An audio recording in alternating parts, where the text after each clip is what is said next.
Good afternoon, everybody. We're just waiting for folks to join here, and we will get kicked off here shortly. So just hang tight for another minute.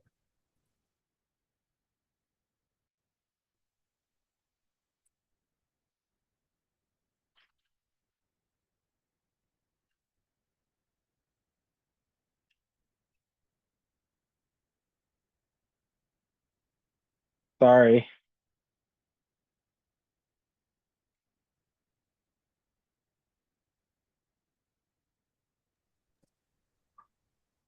Okay, I think we've got a critical mass of folks that are going to be joining. So I'm going to go ahead and get us started, and folks can just continue to join. Good afternoon, everybody, and thank you very much for joining our call today. My name is Alex Pace. I'm an affordable housing and community development lender at Heritage Bank. I'm also a board member of the Housing Development Consortium, which brings me here to host this all for all of you today. And so I just wanted to kick this off by saying that the Housing Development Consortium is committed to the development of more affordable housing. We always need more affordable housing in order to meet the affordability crisis that our region is facing. And HDC is a champion of new and innovative ways of having that housing developed. And so I think we are just very excited for the discussion today and hear more from the county. And so just to tee up what we will be talking about today and sort of the format of the meeting, we're talking about King County's Regional Workforce Initiative. I'm sure many of you are familiar with the $1 billion proposal to use $1 billion of King County excess bond capacity to support affordable housing. And I think this is the start of those conversations to get a better understanding from the county in their vision and a kickoff of the process to determine how that funding will be used. So yes, very excited to hear from the county. I'm going to turn it over to King County staff in just a moment, who is going to give us the groundwork and a technical overview of the program. And then we will turn to our panelist group to have a fireside chat and discuss the viability of the program and sort of some ways that we envision this funding being used and provide some feedback to King County. If all of you have questions, please feel free to post those in the chat, and we will have Q&A at the end. And so we will try to get around to as many of those questions as we can at the end. And so with that, I am going to turn it over to the King County staff to introduce themselves and go ahead and do their presentation. Great. Thank you, Alex. Good afternoon, everyone. My name is Kristen Pula. We're excited to be here today. I am the Chief of Capital Programs in the county's Housing and Community Development Division. We have with us today 3 other county staff, Nate Lichty, Valerie Kendall, and Melissa Aguilar. Valerie and I will be doing a short high-level presentation. I think many of you have probably read the motion, and we're excited to be here today. Thank you for inviting us. We'd love to have as much time as possible to hear from you all, hear your questions and your input. We will also be highlighting some other opportunities where you all can come and give us more direct input and feedback. And I also want to mention that we are contracting with Grow America for services to help us complete the work required in the motion. So I think Chuck is on the line and some of his team members may also be here as well. So we're just, like I said, going to go through high level, a short slide deck. and then turn it over to the fireside chat. And we have some questions, but we'll also leave it to you all in your panel moderator and the panel to take the conversation where you would like to go.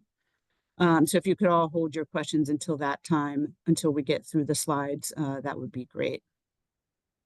So Melissa has the slides up. Thank you. First thing is we started this work. This King County Council passed this motion for the Regional Workforce Housing Initiative in their budget process in November. We started working on the scope, digging into it in December, and we have to transmit a final product to King County Council in June that answers all the requirements of the motion, which are myriad, as well as making some recommendations.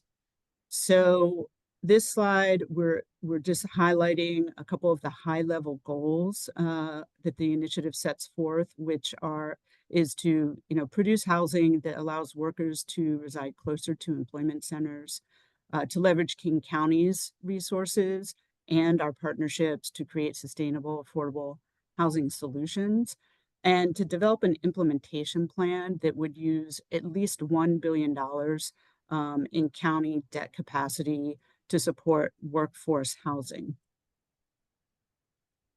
Next slide.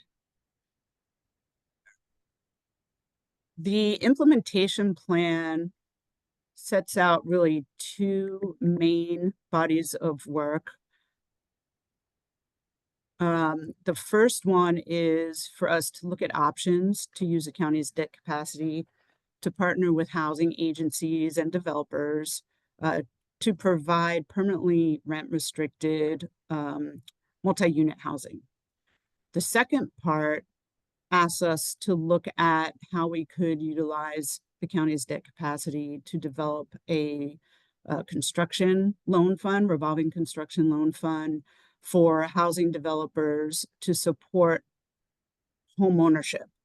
So we've, grouped these out into the two pieces, the rental, workforce rental, and then home ownership parts of the implementation plan. Next slide, please. Okay, the other deliverables, there's a lot in this motion, and some of the deliverables are duplicative across the rental models and the home ownership uses. So at a high level, the other deliverables we have to submit to council is really an analysis of how this bond financing could work. We also have to look at whether there are other case studies that have used a similar financing mechanism, debt financing using bonds, and to report back on the success or challenges that those case studies have had. And then we are going to spend a significant amount of time looking at financial modeling. So we anticipate, at least two areas of modeling, one area being the rental and one area being the home ownership. And within those, we anticipate probably looking at 2 or 3 different models. And this is where having some input from you all, and Valerie will talk more about the engagement process that we're about to launch starting today with you all, so that we can get really critical feedback from you all about what types of financing you need. Is debt financing something that you need? If so, what type of debt financing would work for the work that you're doing, et cetera. So we anticipate probably having between 3 and 6 models at the end that we report on to council, and we will, summarize the feasibility of each of those models and which ones we recommend. So we can, within those models, consider alternative approaches to what is laid out in the motion, but we will have to specifically run 1 or 2 models that really respond directly to all the requirements that the motion sets out.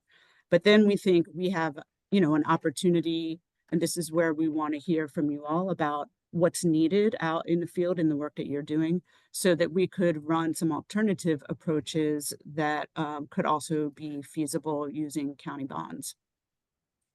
And as I mentioned, we're going to engage with you all in several different tables and a lot of other housing stakeholders and other public stakeholders as we determine what type of models we want to run. Okay, I Okay. think now we're passing on to Valerie. Hi, I'm Valerie Kendall. I'm the Housing Policy Manager at King County Department of Community and Human Services.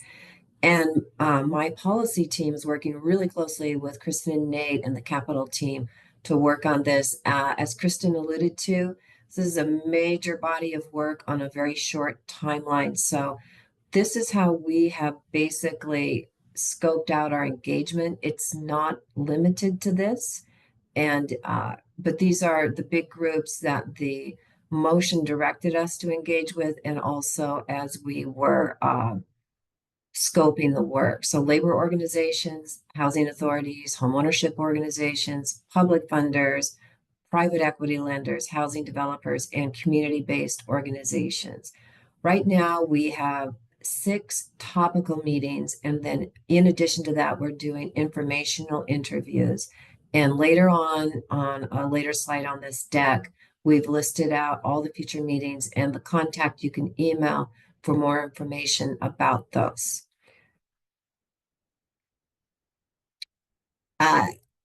As Kristen said, a big part of our analysis is going to be looking at the bond financing, and that's a foundational part for this work because we need to think about what we legally can do with the use of bond proceeds.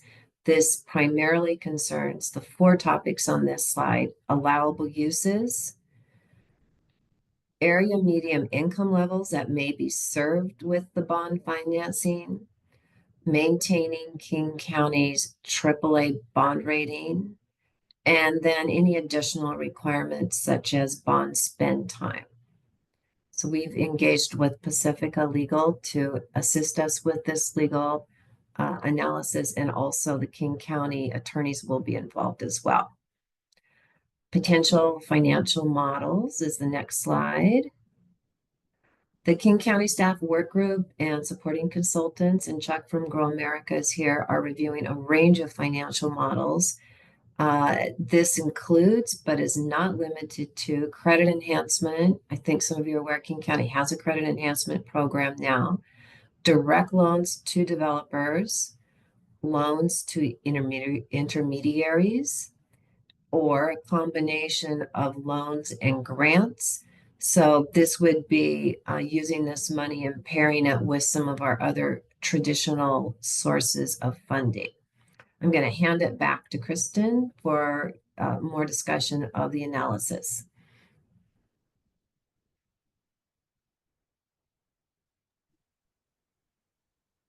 Thanks, Valerie. So yeah, as we look at models, some things that we're going to assess with as we run each model is what is the borrower's capacity to repay the loan? What housing type are we talking about, rental or home ownership? And also, what types of units, what types of projects might this financing work for? And then what the financing will be used for, and how does the model advance equity?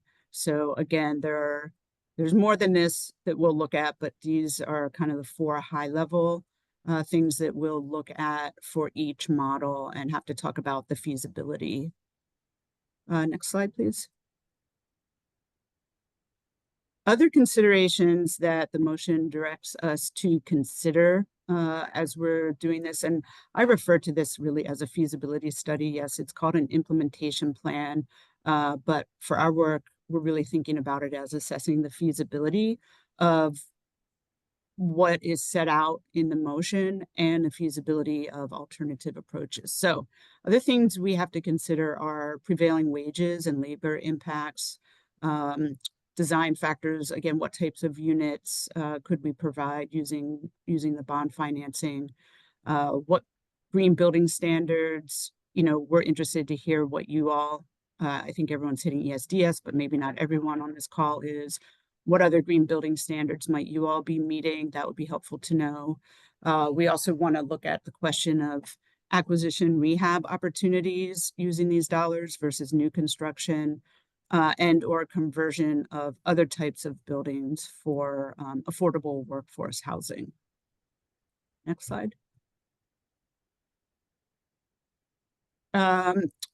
For outcomes, let's see, I'm just going to read this. In the event the executive determines bonding at least $1 billion without tax revenue backing is infeasible or inadvisable, the executive may consider proposing an alternative approach or approaches that support expanding workforce and more affordable housing, including but not limited to looking at pilot or demonstration projects, alternative levels or mechanisms for funding, and different policy approaches to the ones that are outlined in the motion.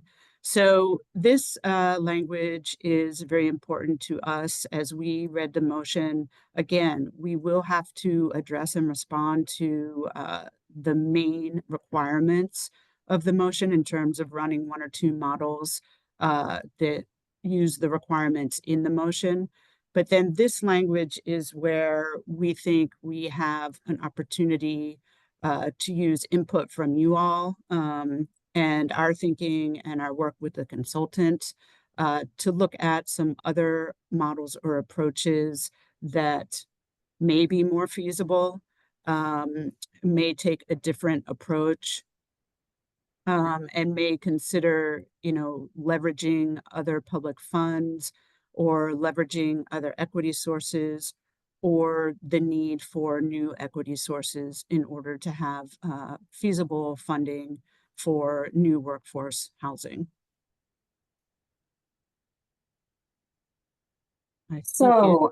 Yeah, thank you, Kristen. Here's a list of the bigger meetings that we have set up. We tried to bucket stakeholders into different groups. So we have on the 22nd, for-profit developer meetings. The motion's quite explicit that the for-profit community should play a role here. On the 27th, we have community-driven developer meeting. We want to make sure that there's an equity lens. Sorry for the cliche there. And, most people know that we've done a lot of work with community-based organizations and anti-displacement. So that is top of mind for us. On the 28th, we are going to hear from home ownership agencies. As you know, part 2 of the motion is to figure out a way to use this financing in some way to advance affordable home ownership. And then on the 30th, we have the affordable housing developers. So that's basically, we bucketed up the rest of the nonprofits. Then in March, we want to have a meeting where we reach back out and report on preliminary draft recommendations. That's, as you can see, a super tight push, but it's very important that we are working in concert with the community on these recommendations. If you have any questions, please feel free to reach out to Sky. Sky's email address is there.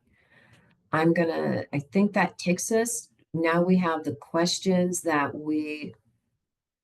I'm going to just, Melissa will toggle to the next slide. See, Valerie, these are the one quick thing. I think we have a typo in Sky's email address. So Nate is putting it in the chat. So if everyone can grab the email from the chat instead. Thank you. Great. These are the questions that we generated as prompts for discussion. I know some of this we covered, but these are the things that we do need to hear from you all on. And then discussion or questions certainly don't need to be limited to this.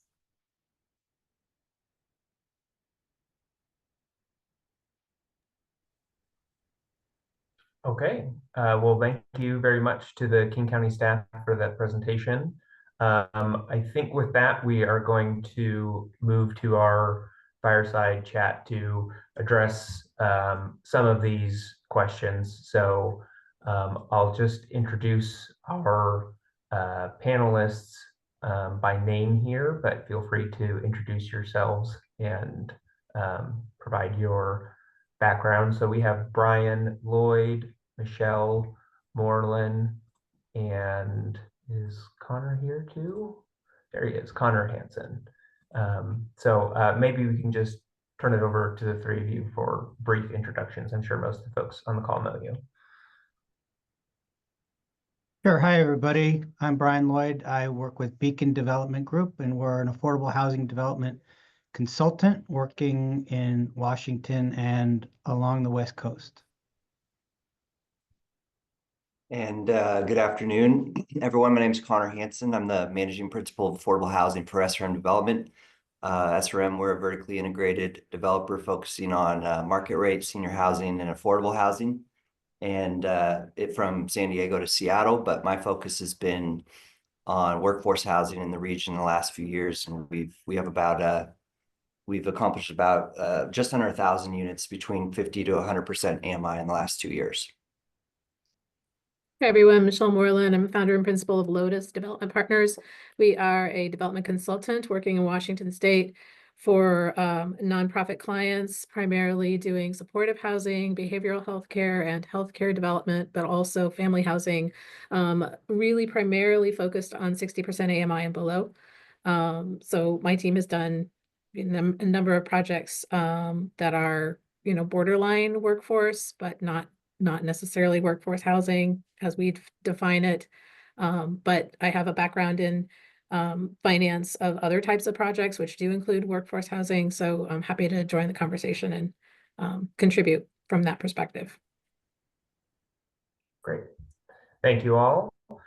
So I wanted to kick it off, with I think the question that most of these questions from King County are pointing to is what types of projects do we see this, do you all see this financing as being a viable option to be able to fund? And so by type of project, I mean what population would be served, AMI types, and just if there are restrictions on sizing,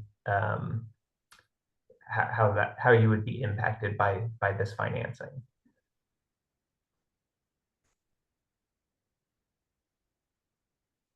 Well, I can start. Go ahead and start, Brian. I was just going to say we may also, because we had a conversation prior to this, we may also be able to quickly eliminate project types, like talk about what gets taken off the table if we're talking about debt. But you can, go ahead. Yeah, so that's the key. This appears to be a debt product.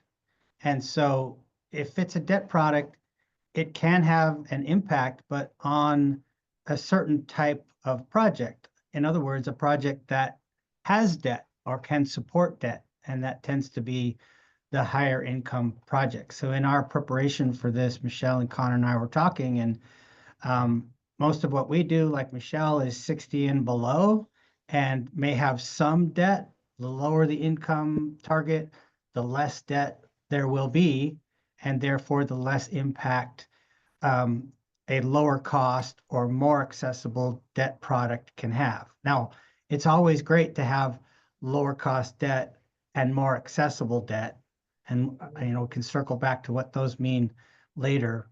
But the biggest impact that a debt product can have is obviously on projects with a larger amount of debt.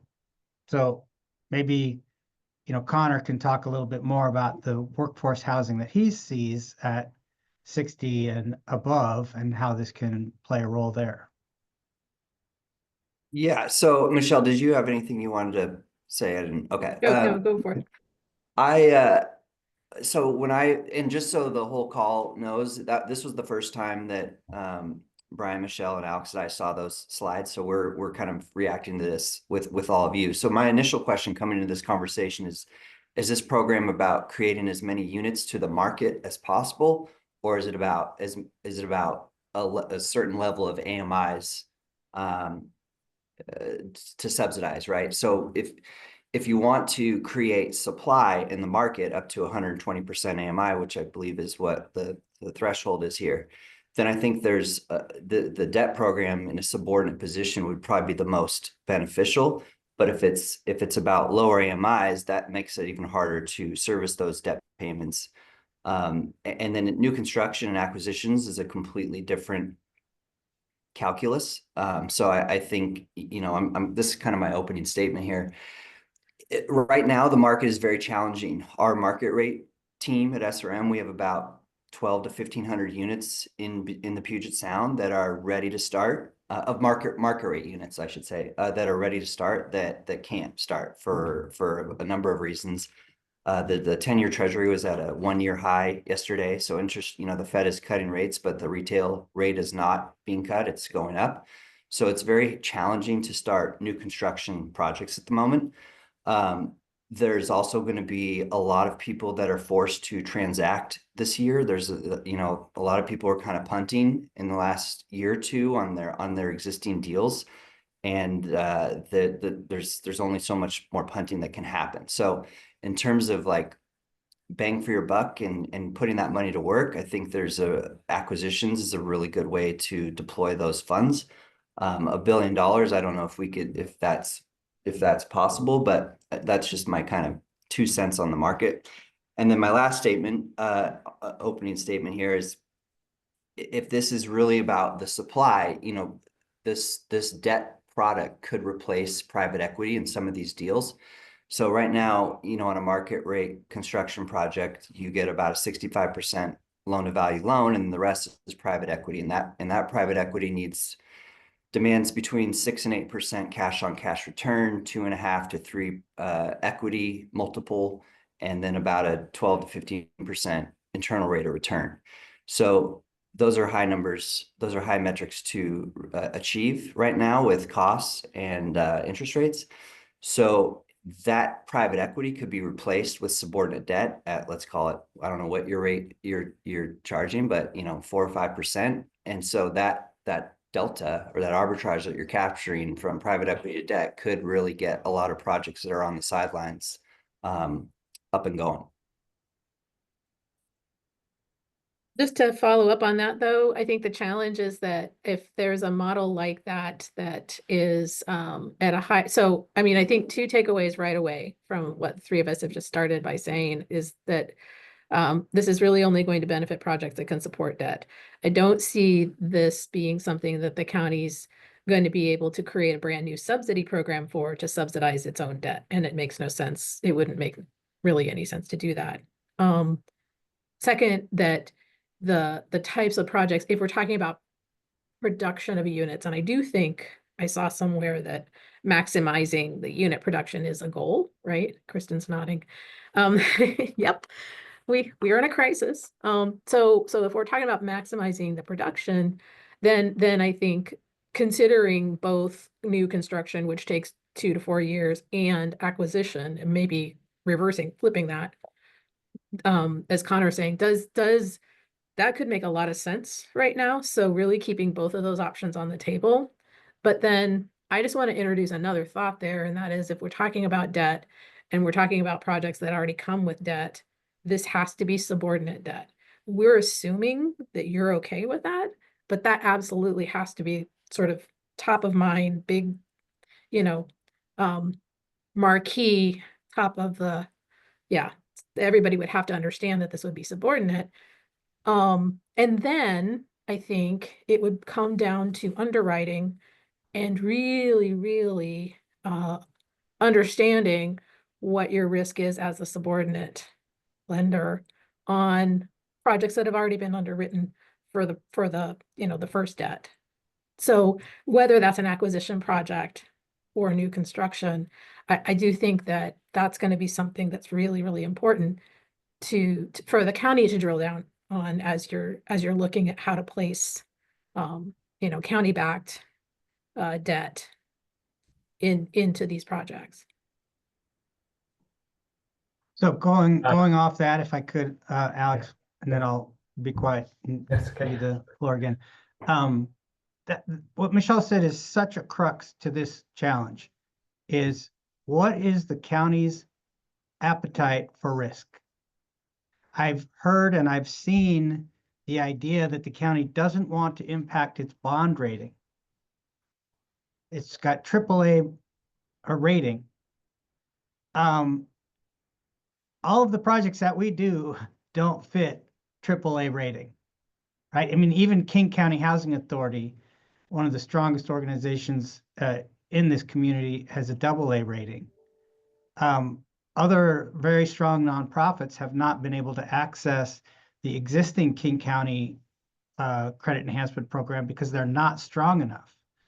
So the idea of spreading $1 billion around to all of us at our various levels of riskiness is hard to imagine. So getting the county to really understand what it's willing to do in terms of risk is essential, because not impacting the AAA rating sort of potentially kills the program before it even starts. Can I respond for a minute? That's thank you all. Everything the three of you just said is super helpful input, and we'll want to drill in on some of them either here or at our other tables. Exactly, you're hitting exactly the nerve that we've been thinking about as we've tried to vet, what the motion requires and how it's set up. So what you're saying about the risk tolerance is really critical. So I think what we want to do, we want to understand the projects that you need financing for. So Conor, some of what you were saying was super helpful about the difference in the rates. And maybe this, we could have a product that replaces some of the private equity. So we'll want to drill in on that more and understand more from you about that. We don't know what our rates will be yet.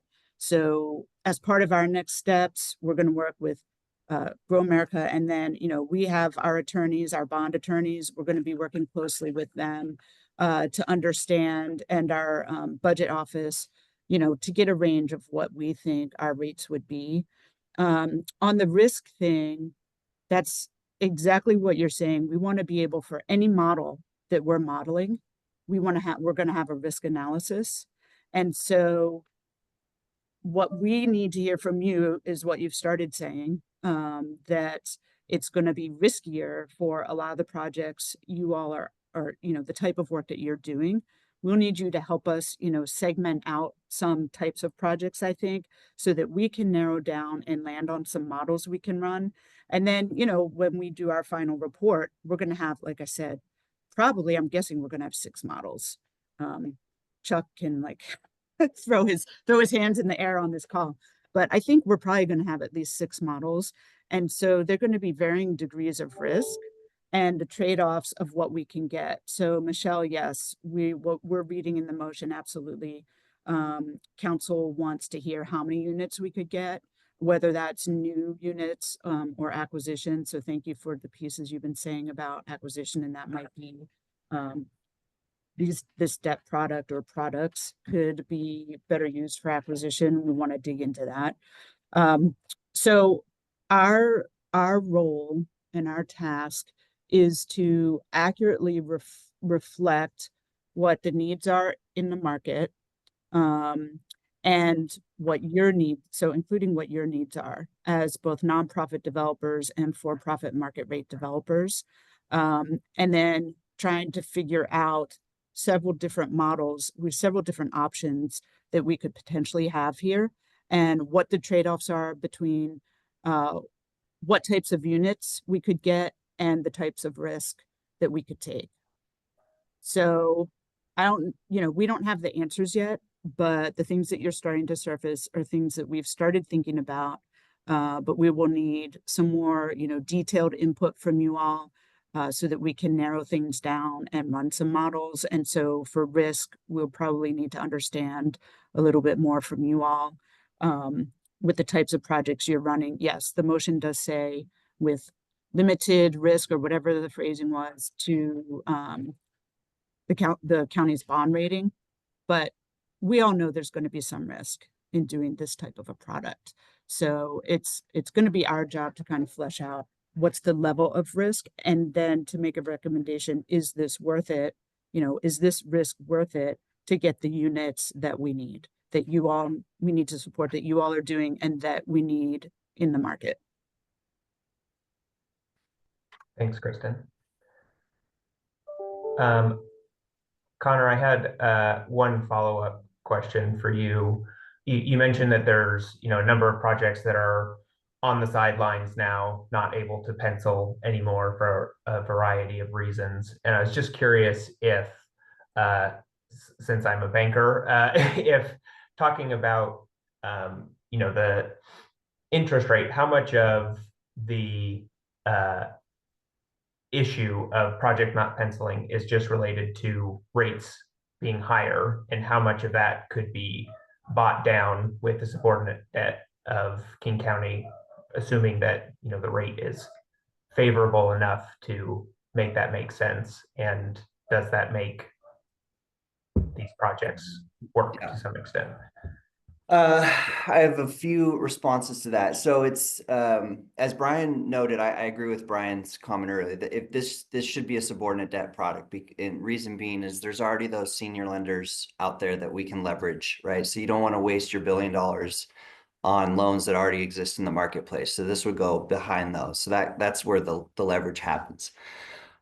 So then we're talking, so those senior rates are still a factor of the macro economy. And what does the rate need to be for a project to pencil? That's a really tough question to answer at the moment. We're in this weird time with the transition at the White House as it relates to tariffs and how that's going to affect the costs for projects. Conceivably, you'd think higher rates are going to lower costs because no one's building projects, but I think we're just in this weird time where I can't give you a clear answer on what's going to happen with costs. I don't really think costs are going to come down, though. I think costs are kind of where they're at, between labor and materials.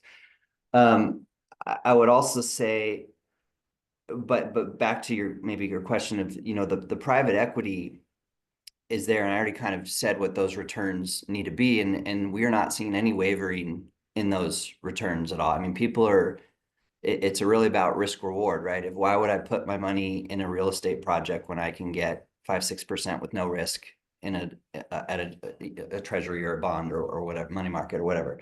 So that's why people are just kind of holding the line on their private equity returns. I think where the King County money could be of value is in that subordinate debt position to come into a certain debt cover ratio, but not necessarily a one-to-one replacement to private equity. I think it could provide a little bit of leverage to get those private equity returns where they need to be and still bring in private equity into deals. So that's double leverage, in my opinion. You're leveraging the existing senior debt products, the private capital that's sitting on the sidelines right now. And by the way, Seattle, Puget Sound is one of the hottest markets in the whole country. Still, even doesn't feel like it right now, but it is. And so there is capital out there. This program could be that X factor to get projects started. And why a lot of these projects aren't starting, there's lots of reasons, but one of the reasons is there's just a lack of rent comps, right? So if you start to build more projects, you start to see them fill up or not. I mean, that could, I guess this could go south too, but you start to demonstrate that there is a demand, which gives private capital more confidence in investing in projects to get other units created. So that's, Alex, I don't know if I covered all your questions, but I wanted to also respond to one thing Kristen said. From a risk standpoint, I think what's very important when you're talking about a debt product on an income restricted deal, you really need a long runway for that loan, right? This can't be like 5-year subordinate debt or 10, not even 10 years. I mean, I would argue for 20 or more, because you need cycles, you need NOI growth, you need, without actually burdening the tenant. You just need that time. You need to pay down some principal because the values of these assets are now restricted, right? So with that restriction comes just a longer time frame to repay all the lenders. So that would be the way to de-risk it. I mean, not completely de-risk it, but to lower the risk, and just understanding that this is a long-term investment.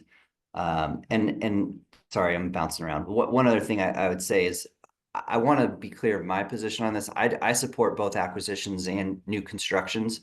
I was just making the point, and I think it's behooves this industry, this King County, to figure out a structure that can go on forever.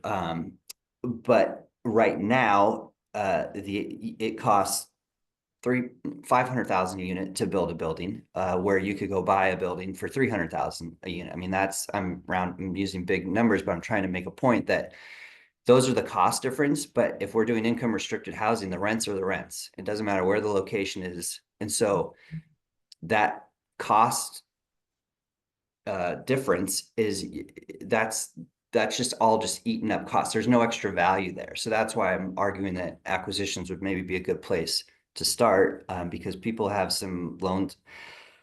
People, meaning existing property owners, have loans coming due that they need to do something with, and this could be a way, taking advantage of the marketplace, and that's how we've been successful in accomplishing our workforce strategy.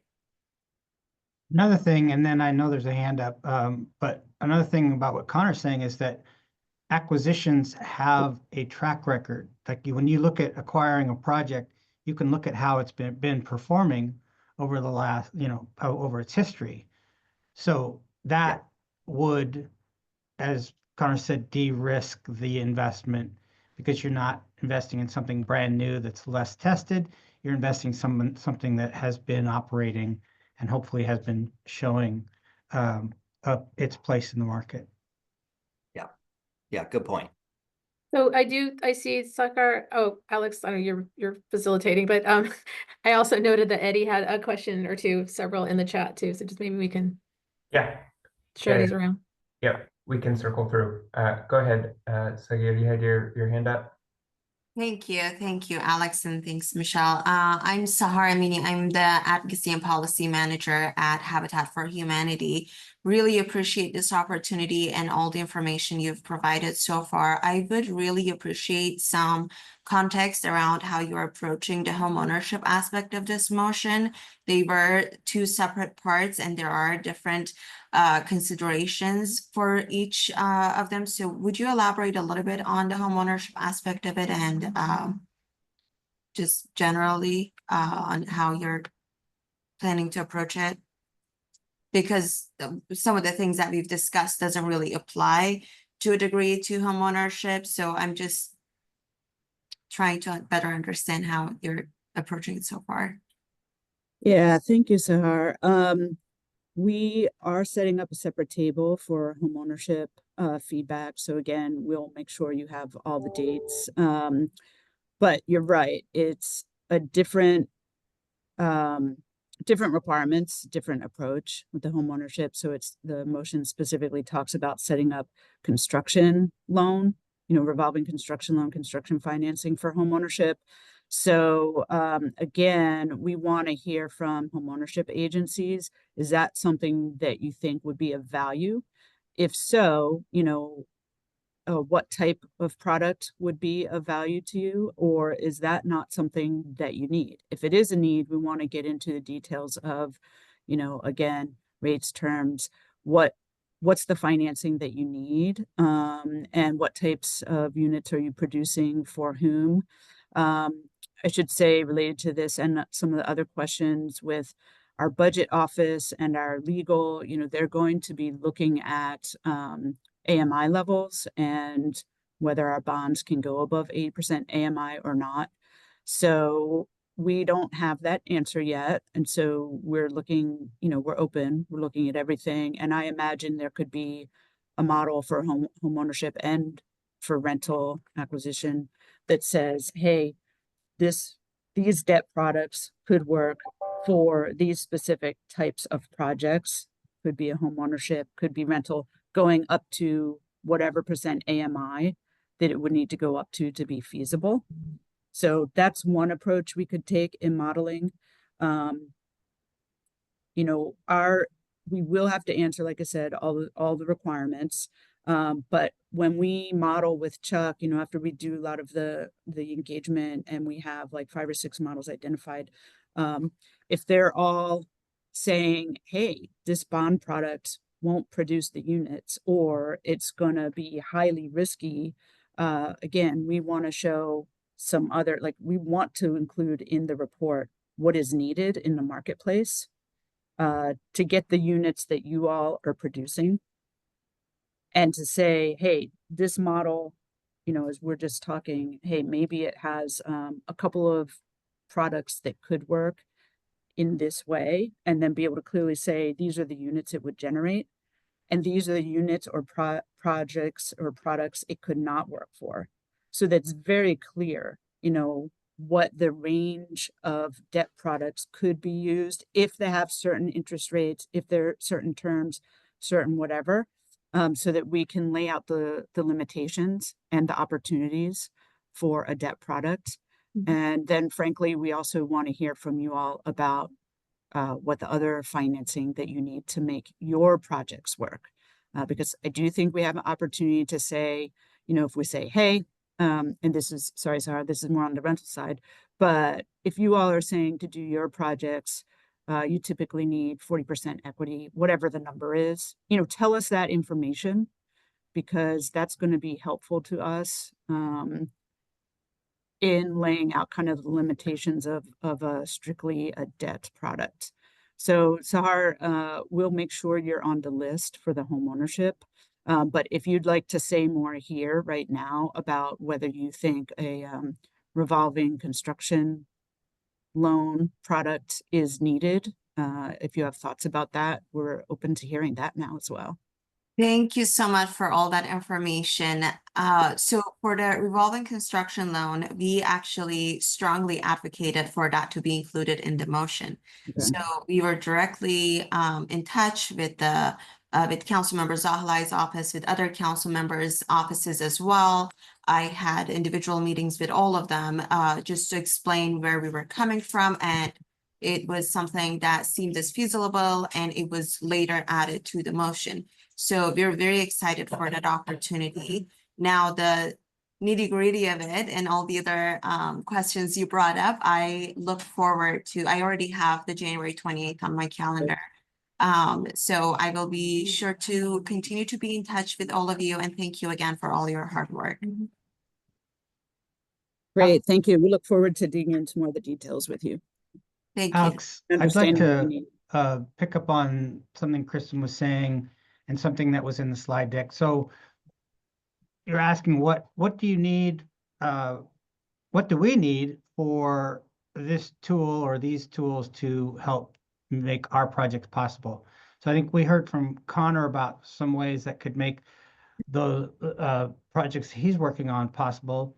When I ran some numbers, just making some basic assumptions and compared 30, 50, 60, and 80% projects, this project, this debt tool definitely seems like it could push an 80% deal over the finish line in some of the ways Conor talks about, but it can't do that for 30, 50, and 60%. It just cannot. So what I liked in your slide deck was that the motion is open to what other tools might be needed to make those type of projects happen.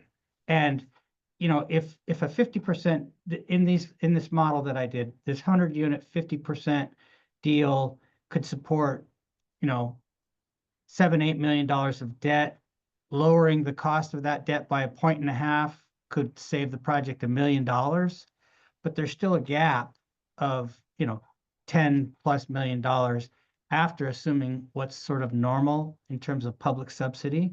I'm sure Chuck will work all this out in more detail. But what that deal would need, in addition to this debt product, is public subsidy, public capital subsidy, potentially even operating subsidy to make the deal work. So I'm glad the motion is considering that, because this by itself will not really help 30, 50, and 60% deals get done. But in combination with other capital subsidy, it could be a part of the equation. Thanks for that, Brian. We are absolutely planning to model like hybrids. So with what you just said, and take 100% or 100-unit building at 50% or 60% AMI and model that and see, where it would be feasible using some debt product along with an equity source and what that would need to look like. So yeah, I think, in terms of what I'm thinking of as kind of model A is like responds directly to the motion and responding to one of the questions in the chat. It's yes, could there be a project or projects that could be feasible using county debt product where the rents pay back the development costs, pay the operating costs, and pay the debt service. So is there a model in which that could work? If so, what does that look like? And then there's all the other models. So we want to look at some models that include other public leverage, public funder leverage, or look at private equity sources or, government subsidy, other public sources. So again, we're going to do our best to have several different models and show, where this debt product could offer value in the market and in the work you all do, and where its limits are. And where its limits are, what do those types of projects need? What type of financing do those projects need to be successful? Thanks, Kristen. And thank you, Nate, for answering the questions in the chat. If any of those folks feel like they wanted to follow up on any of their questions in the chat, feel free to just respond there or raise your hand. Emily, I see you have your hand up. Yeah, thanks, Alex. I guess I just wanted to follow up on what Brian was talking about.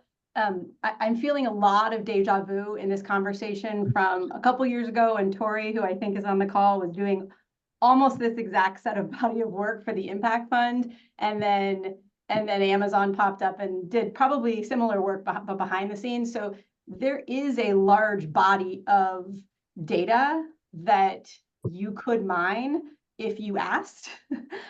Making sure that you reach out to Amazon and JLL and get their information and their data points and their piece of the puzzle. Obviously, they're going to give you less than Seattle Foundation and the Commission are likely to give you on the impact fund, but so many of these questions have already been asked and answered. And I know for a fact that the impact fund has had a lot of requests, has had requests over the last 18 to 24 months since they ran through their initial investment that are outside of the Amazon footprint, and the impact fund was not able to raise additional sources from the banking community. So there is clearly a demand for something like this. So again, I would just encourage you to not be, to mine that resource.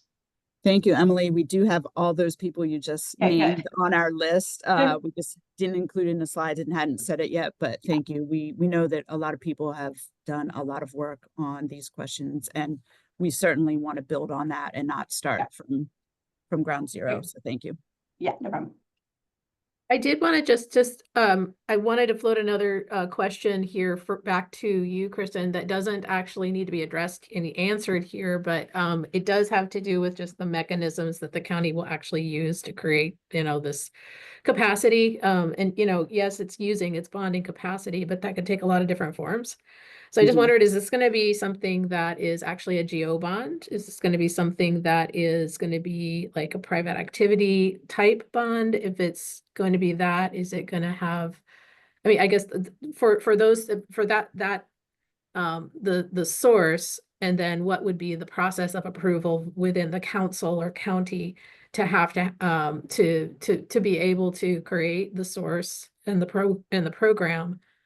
And then separately from that, is it going to be a structure such that for-profit entities could even use it because of the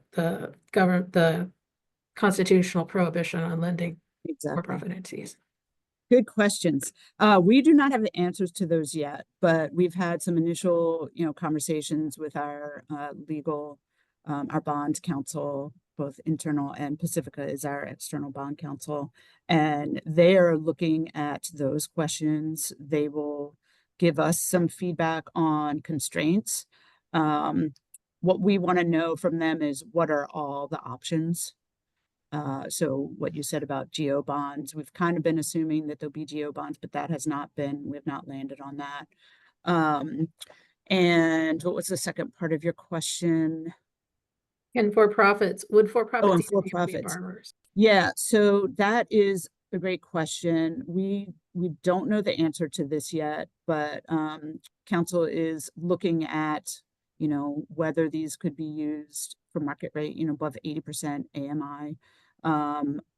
And what would we have to, is there something that we or the projects would have to do in order to use it for projects that are serving people above 80% AMI? So that's one of our top questions, and we don't have the answer to it yet, but we are looking at it. But we do know that the motion anticipates, it's for workforce housing. And I think it does anticipate trying to fill a need for for-profit developers as well as nonprofit developers.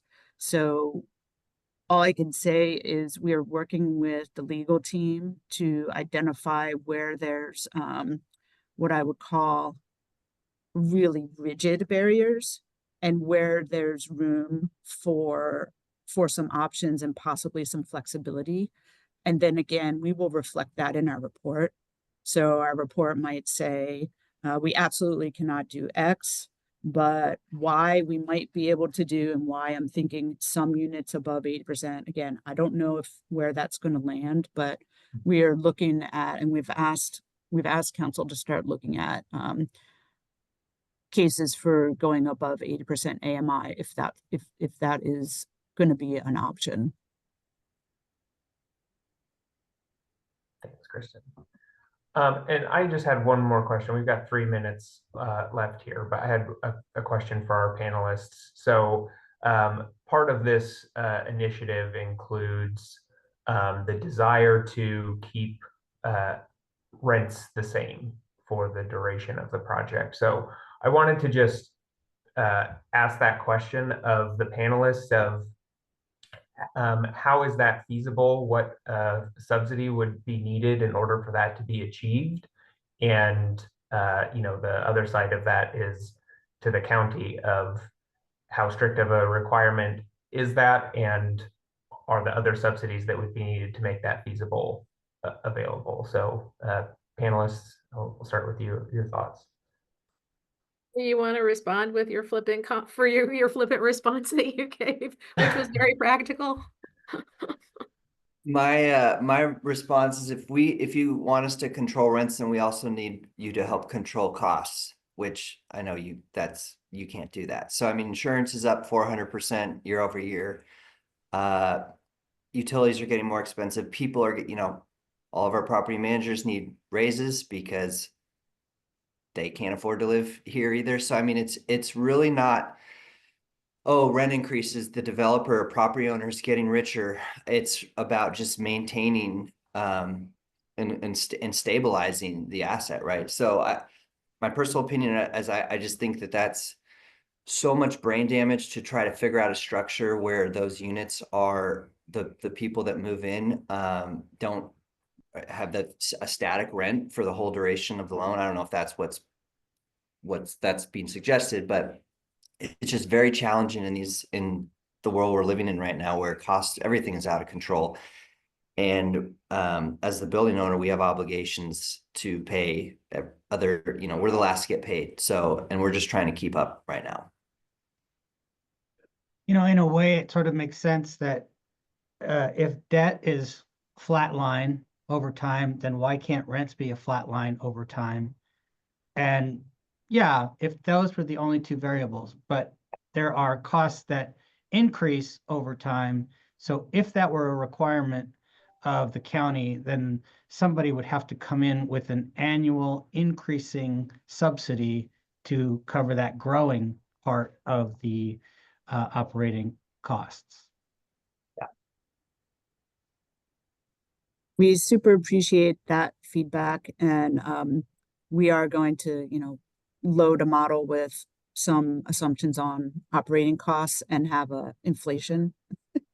So then it can tell us where the gaps are, how much a gap would be in some of these models. So we'll be talking more with you about your operating costs and annual escalations. Great. Well, with that, we are at time right now. So I really appreciate the conversation. I know this is the first of many that are going to take place. So thank you to the panelists for your contributions. Thank you to the King County staff for your work in shepherding this forward. And thank you for everybody for attending. And I'm going to turn it over to Patience to wrap us up here. Thank you, Alex, and thank you all for just the thoughtful engagement that you've had here. I think what you provided as feedback is real substance to start from in terms of the feasibility analysis that needs to occur. What I'm hearing is there could be a path for a depth program. There are some guardrails in terms of the structure of that program or particular product, and as we're hearing from King County, there might be alternatives for models. One thing though that I will underscore is that we continue to be in a housing crisis. There's no part of King County that meets the need for affordable housing, and we have uncertainty at the federal level, and it demands that at the local level, we're really leaning in to shape tools that can effectively help us scale solutions on affordable housing. So hopefully as we work through this feedback process, you all can lean in with your expertise to be sure that this is a tool that can actually produce housing. The other lever to really highlight is ultimately with any model you have, we're going to need public subsidy. We're going to need funding. We do need a housing levy, whatever version you include of a recommendation, and we're going to keep pushing for that recommendation to be part of the conclusions here, because I think we can get creative and try to figure out what a new structure could be. But ultimately, funding for affordable housing remains a significant need in our region.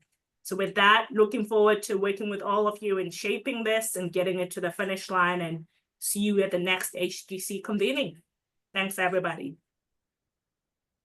Thanks, everyone. Thanks all.